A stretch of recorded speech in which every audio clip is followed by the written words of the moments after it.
guys, my name is Kyra and I'm so excited to be vlogging for the YA WordNerds today. I have spent about a year and a half interning for a literary agent and reading the slush pile, and today I'm going to talk about 4 reasons why you might not get a request from an agent.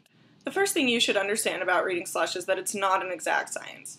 There are a lot of variables that go into play. When I first started interning, I thought of myself as this net that was supposed to catch all of the good stuff that came through the slush pile, and I've since realized that that's not even remotely possible. So instead I focus on just finding a few manuscripts that'll work for me and the agency, and I'm fully aware that some good things get lost in the middle of that. So, reason number 1 why you might not get a request. What we already have in-house can affect whether or not we request your manuscript. Maybe when you submit your mermaid romance, it's fantastic and I love it, but I just requested a partial for a mermaid romance from another author last week. I probably won't request yours too.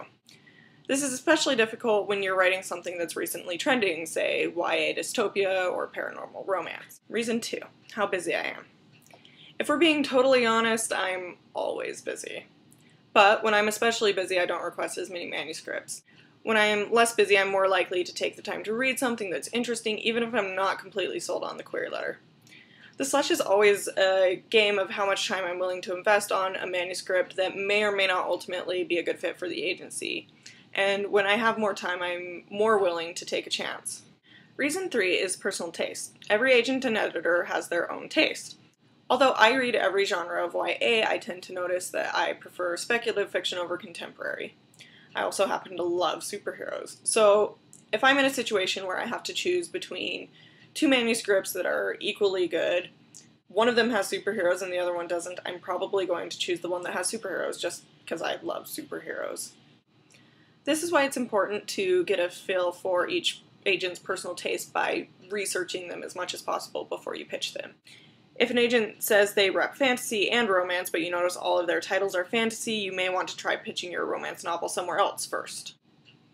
Reason 4 is probably the most unfair reason of all of them. And that is mood.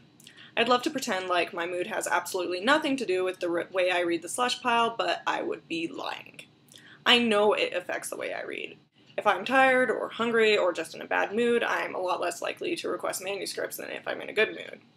If I read the query letter for your epic romance the day after my boyfriend breaks up with me and I've spent the entire day wallowing on the couch with a bucket of ice cream, the odds that I'm going to request the epic romance are not very good.